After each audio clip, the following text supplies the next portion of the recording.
de información, de conocimiento real de las cosas, de las cotidianas, porque hay cosas que pueden remitirse a la coyuntura puntual. Sí, ¿qué va a hacer Israel después del ataque de Irán?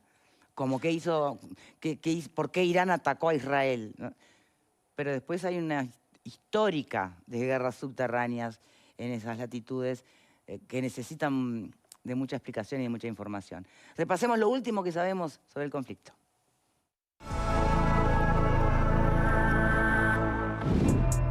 Israel e Irán cruzaron amenazas este martes después de que Teherán lanzara un ataque sin precedentes contra el territorio israelí el sábado, aumentando los temores a una escalada en Medio Oriente, golpeado por la guerra en la Franja de Gaza. No podemos quedarnos con los brazos cruzados ante tamaña agresión. Irán no saldrá indemne, afirmó el portavoz del ejército israelí Daniel Hagari, al día siguiente de que el jefe militar de su país prometiera una respuesta a la agresión iraní.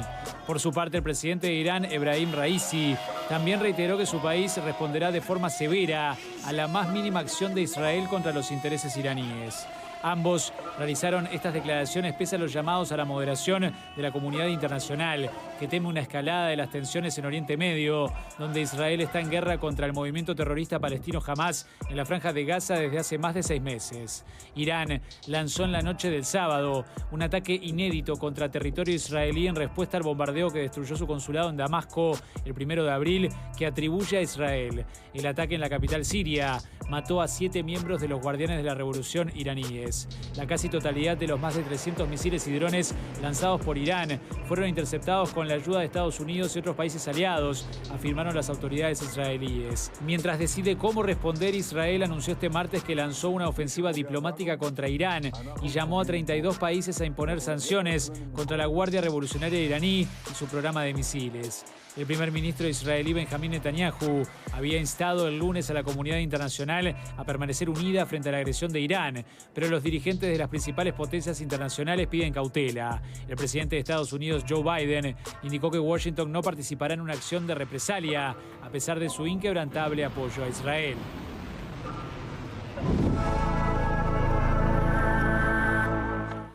Gabriel Ben Zagal, periodista especialista en Medio Oriente, argentino, ¿no?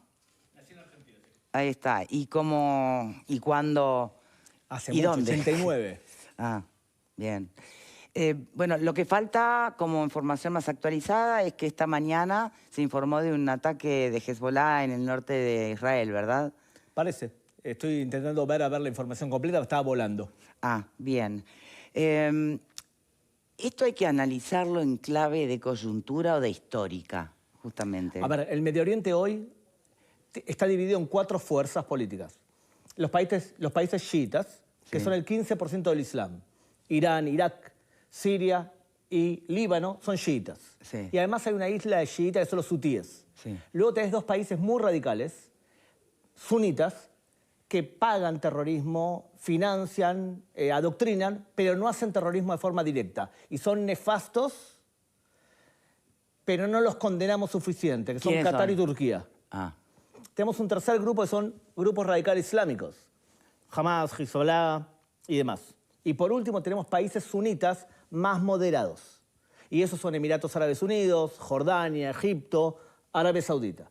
Lo que nosotros vemos es una situación en donde Irán se saca la máscara e intenta romper el pacto de paz que Israel iba a firmar con Arabia Saudita. Y lo hace a través de la estrategia de proxies. Vamos a movilizar a Hezbollah, a Hamás, a los hutíes para que hagan el trabajo que nosotros no nos atrevemos a hacer.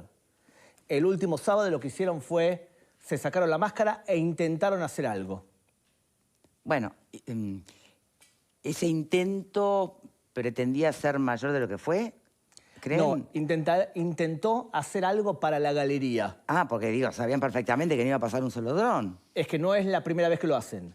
Cuando Estados Unidos asesinó a Qasem Soleimani, el líder de las fuerzas Al-Quds, ¿se acuerdan? Sí. Un poquito antes de la pandemia, los iraníes respondieron y lo que hicieron fue avisaron a las bases militares norteamericanas que iban a atacar.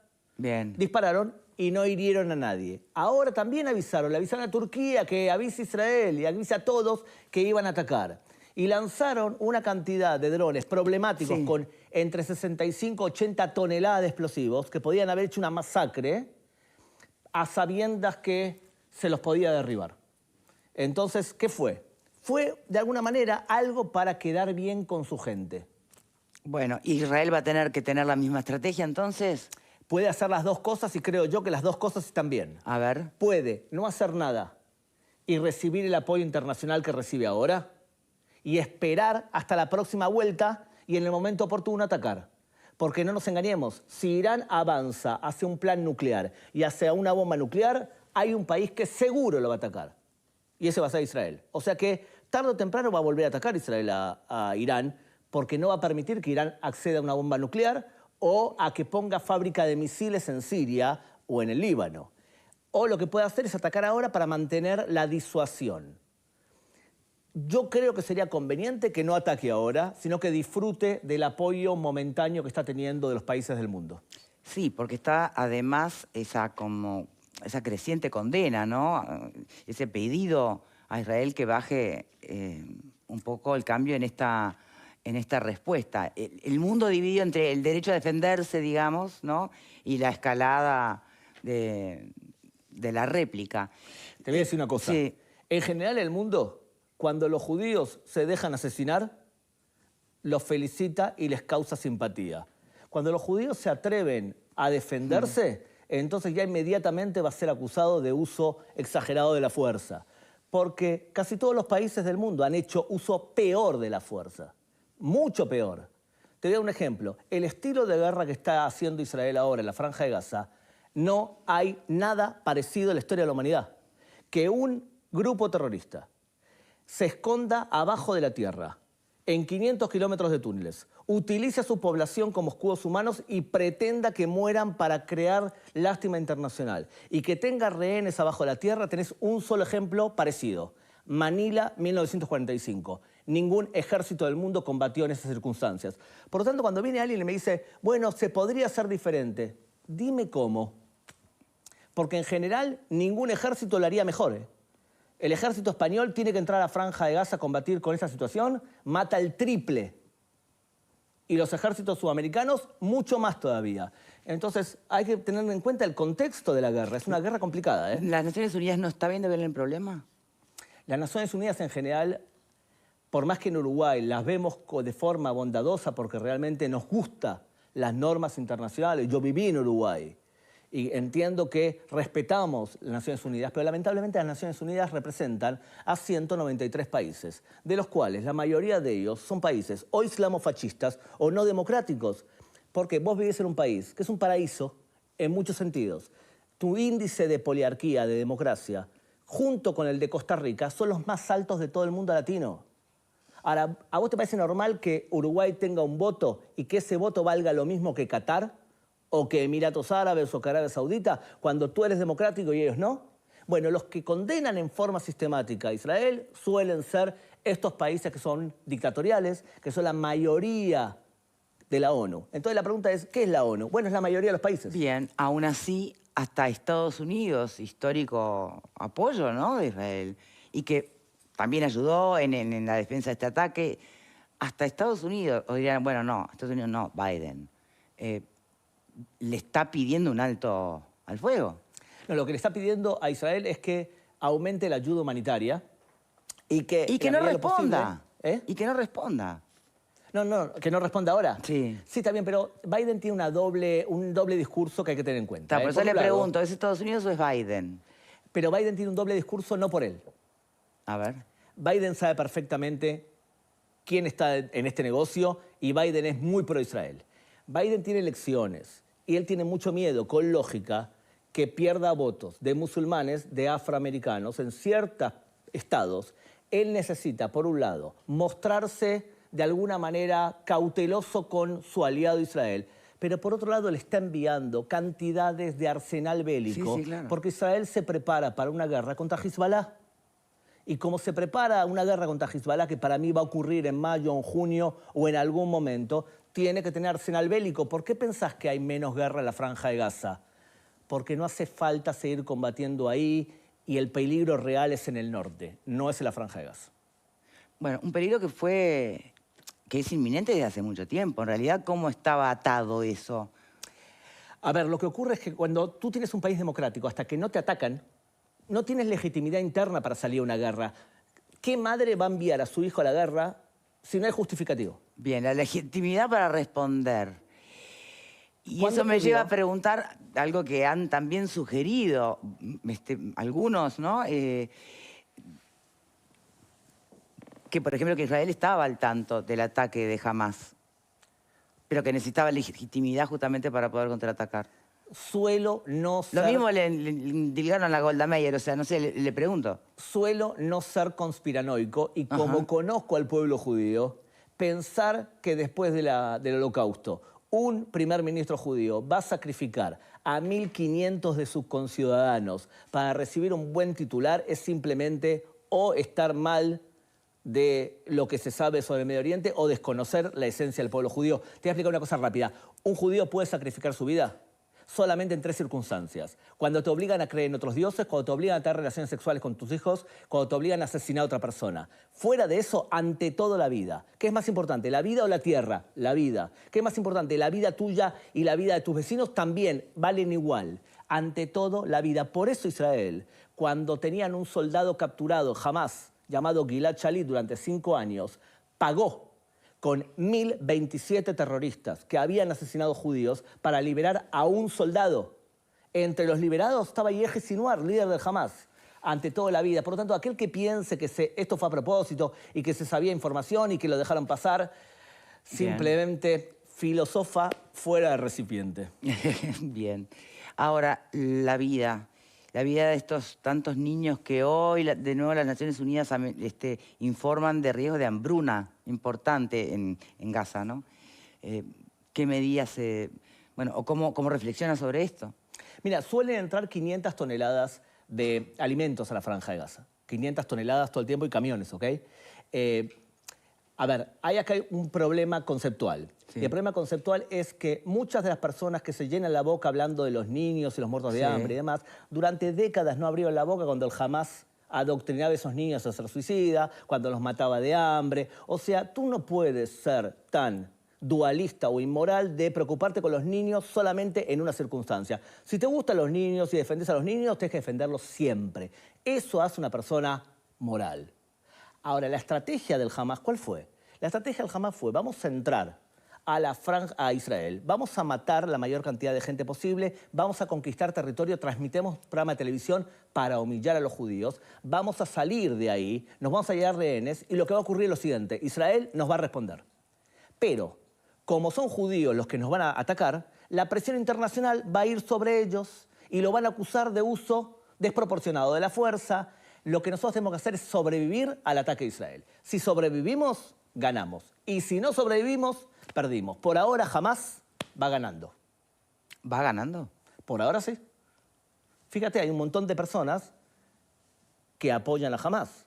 Tú has visto una manifestación en Uruguay de un movimiento feminista con una cabeza antisemita. Sí, se generó mujeres que supuestamente son personas morales, haciendo un acto retrógrado clásico de la Edad Media y demostrando que en Uruguay, que era un país laico, que no hay antisemitismo acá, no por ejemplo en otros países, una persona que se define como defensora de los derechos humanos y de la mujer, levanta la bandera de aquel que somete a la mujer, viola a mujeres y las lapida. Sí, Gabriel, mira algo que está todo eso fue repudiado de distintos frentes y le hemos dado bastante trascendencia a ese episodio. No, digo, para tu espanto, sabe que no pasó inadvertido en este país. Bien. Lo que pasa es que las marchas no son en favor de Hamás, son en favor de Palestina y ahí hay otro problema y es como las personas mezclan las cosas, ¿no? Y lo hacemos todos porque estamos lejos. Por eso acudimos a Yo no estoy seguro de que sean a favor de Palestina, Yo no estoy en absoluto seguro. Acá nadie va a declararse a favor de un terrorista. Sí, pero no porque lo van a hacer porque no son políticamente incorrectos.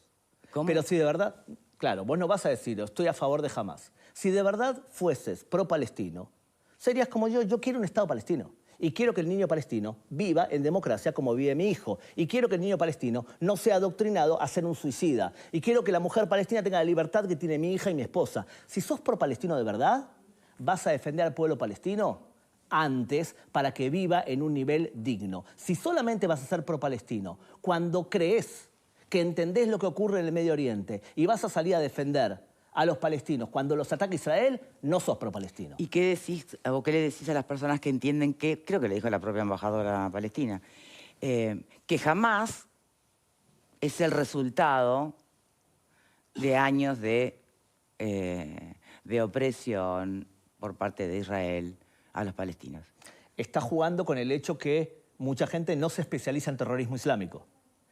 A ver, hay dos problemas cuando analizas el Medio Oriente. El primer problema es que nos educan en las escuelas, en las universidades, que los conflictos son territoriales. Son por agua, por petróleo, por tierras. Ahora, yo vengo y te digo, en el Medio Oriente lo que importa es la religión. Guerras entre chiitas y sunitas, entre clanes, temas religiosos. Cuando Hamás atacó a Israel, no vino y dijo ocupación, ocupación, me encanta el socialismo. Dijo Allahu Akbar. ¿Querés hablar de Medio Oriente? Tenés que hablar de religiones. Y si no habla de Medio Oriente la persona que entrevistás, cambia de canal, por más que sea esta boca es mía, porque realmente él no habla de Medio Oriente. Traduce el Medio Oriente al idioma que te queda cómodo. Se llama West Planning esto. Ahora, el terrorismo islámico... Occidentalizar el tema, claro. digamos. Bien. Ahora, el terrorismo islámico surge en la Primera Guerra Mundial, cuando Occidente conquista el Islam y el Islam se pregunta cómo fue que fuimos conquistados si nosotros somos superiores. Entonces lo que dicen ellos es porque no fuimos buenos musulmanes. Y lo que tenemos que hacer es Pero ahora educarnos. justamente si el Islam radical, ¿no? Lo que quiere es conquistar, va mucho más allá de los judíos, va mucho más allá de Israel. Claro, pero es el radicalismo islámico que es la minoría del Islam, ¿ok? Para dejar claro, es aproximadamente el 10% piensa de forma radical. No, sí, y lo el que tenemos hace una claro. acción bélica Sí. es menos del 1%. No, pero lo tenemos claro. empieza Pero van, en teoría, o sea, siguiendo la teoría, van a por mucho más que Israel, a por mucho más que los judíos. ¿Y por qué no van por Uruguay? Porque ustedes están lejos. Porque el problema con Hamás y con Al-Qaeda y con ISIS es que ellos están en contra de un término que es importante saber, es Jahiliya. Y Jahiliya es la infección de Occidente. La democracia es Jahiliya. La defensa de la mujer es Jahiliya. El hecho que seamos países occidentales es Jahiliya. El cine es Jahiliya. Todo eso es Jahiliya. Israel es un país democrático, occidental, en el medio del Medio Oriente. O sea que se oponen a cualquier frontera. Viene la embajadora y te va a decir el discurso materialista que muchos quieren escuchar. Pero jamás no piensa de esa forma. Quizás te lo va a hablar así para contentar tus oídos. El West Planning. Bien. Pepe. Gabriel, estaba leyendo y escuchando al jefe del Estado Mayor de Israel diciendo que, bueno, que iba a haber una represalia, un ataque por parte de Israel e Irán, aunque nunca dijo ni cuándo ni cómo. Y si yo estoy medianamente bien informado, no hubo un golpe de Estado en Israel, por lo tanto, un militar está respondiendo al poder político. No va a salir a declarar lo que declaró si no hay un apoyo político detrás. Con lo cual uno puede llegar rápidamente a la conclusión de que políticamente la decisión está tomada y concuerdo con lo que tú decís, todavía no se sabe cuándo ni cómo será.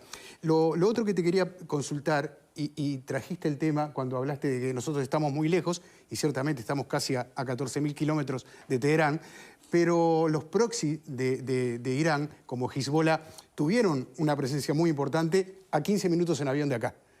Con el atentado a la AMIA en el 94, en el 92 la voladura de la Embajada de Israel. Quería preguntarte si Hezbollah tiene presencia aquí en América Latina y particularmente en la región. Pepe, no te imaginas cuánto. Ustedes tienen un problema mucho más serio chiita que sunita. Y tienen un problema mucho más grande del que se imaginan. No tenemos media hora porque esto es tele, pero te lo voy a decir rápidamente. Acá penetran de 5 formas diferentes. Una, hacen dawa. Dawa es acción social para convertir a cristianos al islam chiita. Este problema es muy serio en Perú, ¿está? O en Argentina, por ejemplo. 2, tienen una cadena de televisión llamada Hispan TV. 3, le pagan a políticos y a veces a gremialistas y a veces a docentes para que sean los portavoces de Irán en tu país. Les sale más barato. 4, tienen todo tipo de contactos con movimientos etnocaceristas. La Araucanía en Chile, mapuches en Argentina, indígenas en Ecuador y en el Perú. Y 5, están metidos hasta el gorro en la fabricación en Medio Oriente de una droga que va a llenar América Latina, como llenó también en Medio Oriente. Se llama Captagón, acá se llama fentanilo. Fentanilo. Estilo. Sí, que está es una haciendo droga estragos en sintética que Estados se llama la Unidos. droga yihadista. Sale $10 la pastilla y la fabrican en el Valle de la Beca, en el Líbano, y la fabrica el hermano de Assad. Hezbollah es un narcoestado y lo mismo Siria. Entonces, ellos llegaron a un acuerdo en donde los narcos distribuyen la droga y Hezbollah la lava. Y según la CIA, hay alrededor de 450 millones por año que Hezbollah produce acá en América Latina. Y además, el vicepresidente de Venezuela, Tarek El Aissami, le dio 10.000 pasaportes venezolanos a chiitas para que deambulen por nuestro continente y también Bolivia. O sea que no sabemos cuánta gente tenés acá. Tuviste la suerte de que una vez te pusieron una bomba en la Embajada de Israel en Montevideo y no pasó absolutamente nada. Pero Hezbollah e Irán tienen un modus operandi. Cuando pueden, atacan donde ellos creen que pueden atacar sin que los sancionen, sin que los atrapen. Hicieron 2 atentados en Argentina, un atentado en Panamá. Quisieron volar el aeropuerto de Estados Unidos. Entonces te pregúntate, ¿puede ser Uruguay un objetivo para algo así, para vengarse de algo del Medio Oriente? La respuesta es sí. La diferencia es que en Argentina, que también tiene un gobierno pro-occidental, como el actual, vuestro, Argentina va a captar más titulares en la prensa mundial que si el atentado es en Montevideo. De algo sirve ser poquitos y chiquitos. Algo positivo. Algo positivo. Vale. No, yo no tengo una pregunta para hacerte, porque el otro día tratamos este tema y bueno, yo simplemente esto último que acabas de decir me parece fundamental para todas esas personas que cuando alguien opina con respecto a este conflicto, y yo lo comentaba el otro día acá, hice una publicación con respecto a lo que opinaba sobre el ataque de Irán a Israel, y la gente decía, sí, seguro van a llegar a Uruguay, seguro tienen como objetivo el resto de los países que no sea Israel, que a veces vemos todo como tan lejano porque la noticia sale de Medio Oriente, pero desconocemos absolutamente cómo están infiltrados en toda Latinoamérica. Entonces, creo que a veces hay que escuchar un poco más, informarse un poco más, para todos esos odiadores que hoy plantean que si vos estás del lado de Israel, es porque estás en contra de Palestina y porque estás de acuerdo con un supuesto genocidio y está este ataque y esta polarización del tema, ¿no?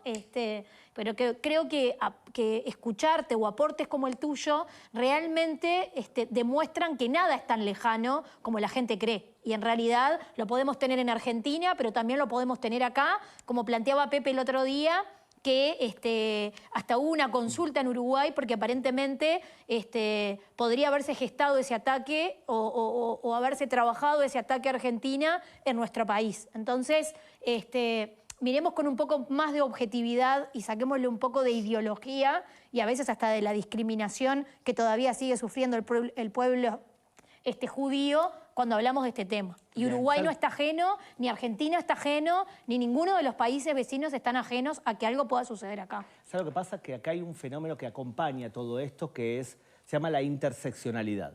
Y la interseccionalidad dice que vos tenés una identidad básica y divide al mundo entre los buenos perfectos y los malos perfectos. Los buenos todas las mujeres son buenas. Todos los grupos homosexuales LGTB son todos buenos. Todas las personas de color son todas buenas, todos los pobres y pueblos indígenas son todos buenos. Entonces divide el mundo en buenos y malos. ¿Y quiénes son los malos? Los hombres son todos malos, los heterosexuales son todos malos, los ricos son todos malos, los blancos son todos malos. Entonces te va a decir alguien, como todos los malos se unen siempre, nosotros las víctimas tenemos que unirnos siempre. Entonces vos tenés grupos LGTB aliados con Irán y tenés feministas aliado con lo más retrógrado del mundo. ¿Qué los une? La interseccionalidad. Por eso, en esta época, hay que mantener la cabeza muy fría de que podés defender los valores universales, la libertad de opinión, la defensa de la mujer, y no para eso tenés que buscar aliados nefastos. Ahora es donde se prueban realmente las personas morales. Es más, ¿querés que te diga la verdad? Dime qué opinas sobre las personas de color, sobre la diversidad sexual, sobre las mujeres, sobre los judíos, y te diré quién eres. Pablo. Es brava la opinión esa que acaba de preguntar. Yo tengo una pregunta muy sencilla, pero muy profunda.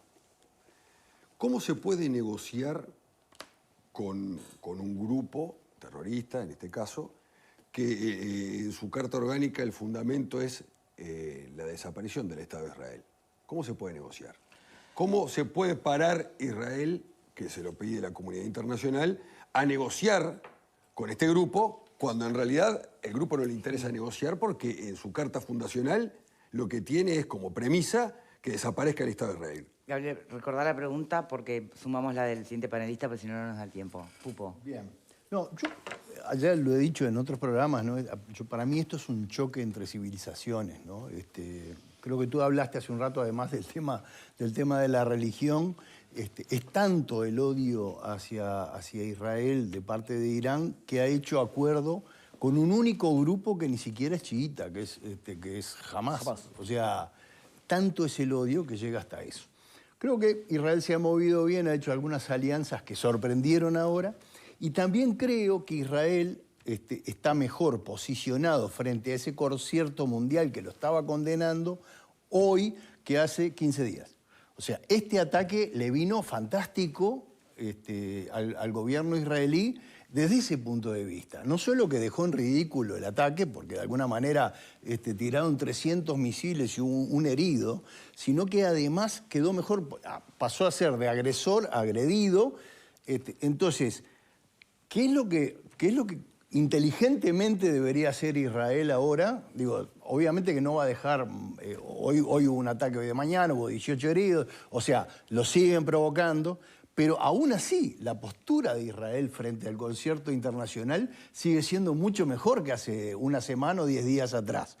Y la otra pregunta que iba a hacer para ti es, el personaje y la investidura y la figura de Netanyahu, ¿ayuda en todo esto? Bueno, está siendo muy cuestionada, habrá que ver si es parte Bueno, se de la solución o parte justamente del se lo estoy problema, preguntando ¿no? al especialista. A ver, son varias respuestas juntas, pero primero, Robert Dahl, un politólogo, decía que a ti te eligen y tienes autoridad, y ustedes también, todos tenemos autoridad, en base a 4 fuentes de autoridad. La tradición, la ley, tu carisma y tu conocimiento. Para ser primer ministro de Israel tienes que tener mucho carisma y mucho conocimiento. Ante todo eso, para ser líder respetado, conocimiento y carisma. Netanyahu tiene 19 años gobernando al pueblo judío. No es normal. Entonces, algo debe tener. La población de Israel piensa que se tiene que quedar hasta que termine la guerra. Después ya veremos. Yo soy de los que opina que tiene que renunciar después de la guerra. Ahora, para unir las dos preguntas. Para poder sobrevivir en Medio Oriente tienes que ser potencia en 4 cosas. Ante todo, potencia militar. Si no te sabes defender en el Medio Oriente, te comen, pregúntale a los kurdos. Lo segundo, para poder pagar los gastos militares tienes que ser potencia económica. Hoy Israel tiene en reservas 200.000 millones de dólares. Cada israelí cobra de promedio anual, recibe de sueldos 56.000 dólares por año, y sabemos lo que fabricamos. Fabricamos cosas para el mundo de alta tecnología. O sea que económicamente es una potencia económica, es una potencia militar. Tienes que ser además una potencia política y una potencia moral. Cuando eres potencia así, los sunitas vienen contigo. Por lo tanto, va a haber una paz con Arabia Saudita y va a haber una paz con Kuwait. Va a haber una paz porque Israel tiene 2 cualidades que ellos necesitan. Una, todos le tienen miedo a Irán. Y por lo tanto es mejor acercarse a Israel. Lo segundo, todos saben que vivimos un periodo postpetrolero. Hay que diversificar tu economía, no puedes seguir dependiendo de la energía como fuente de ingreso. Y por lo tanto, eso promueve el acercamiento con Israel. Ahora, ¿cómo negociar con alguien que es irracional? Bueno, ante todo, nosotros tenemos que recuperar a los civiles israelíes secuestrados. Esa es una prioridad. Ahora bien, ¿cómo negocias con alguien irracional? Leyendo ideológicamente lo que dice. Te lo cuento rapidísimo. Año 628, Mahoma está negociando con la tribu de Quraysh, la tribu de la Meca. Está negociando, tiene 1000 soldados contra 10.000. Está a punto de ser derrotado en combate. Y Mahoma dice, perdón, vamos a firmar un acuerdo, una tregua, una utna, porque me vas a ganar durante 10 años. Vos me dejás a mí entrar a explicar mis ideas y yo no te robo más. Y Quraysh le dice, sí. Mahoma entra y conquista la Meca y se termina el asunto. Le preguntan, ¿mentiste? ¿Se puede mentir si favorece la causa? ¿Violaste la tregua? Se puede mentir si favorece la causa. Para que no violen la tregua, tenés que ser una potencia en todo, para amedrentarlo. Por lo tanto, ¿se puede negociar con el Hamás? Sí, desde la fortaleza. Tenés que ser muy, muy, muy fuerte, porque en el radicalismo islámico copian tal cual lo que hizo Mahoma. La pregunta vuelve a ser, en esa construcción de fortaleza, ¿cuánta más sangre se va a derramar? Pero es una pregunta abierta, porque en realidad habrá que ver cómo se dan los hechos. Chicos, menos. Cómo, Menos que... Por favor, hace 75 años que existe el Estado de Israel. Díganme ustedes si ahora hay más paz que hace 75 años o menos. Ahora hay más paz. Por lo tanto, vamos hacia la paz. Lo que pasa es que nosotros tenemos que seguir construyendo un Estado para poder promover la paz. Construye y tendrás paz. Si toda tu identidad, como la Palestina, se basa en destruir lo que hacen los judíos, no podés construir nada. Nosotros vinimos a la tierra de Israel para construir. Te agradecemos muchísimo por tu presencia aquí en el programa, por habernos dado tu punto de vista. Siempre suma en el análisis tan humilde que podemos llegar a hacer por estas latitudes. Muchas gracias. Despedimos a Gabriel Bentasal, periodista y especialista en Medio Oriente. ¿Volvés? Espera, tengo que pasar, que vine acá a Uruguay a difundir un libro. Bueno, hacelo, Claro, entonces. 300 preguntas en 300 palabras. Responda a 300 preguntas en 300 palabras exactas. Si las contás, son 300. Lo hizo el KKL, que es el Fondo de Reforestación Judío en la Tierra de Israel, KKL, y se hace hoy a las 7:30 en la comunidad judía, y hay unas librerías que también lo ponen a la venta hoy. Así que si le interesa el conflicto árabe-israelí, palestino-israelí, en el idioma del Medio Oriente, saque el chanchito, el dinero que le quedó, y puede comprar este libro. Muy bien, gracias por estar aquí. Nosotros hacemos una pausa y ya volvemos.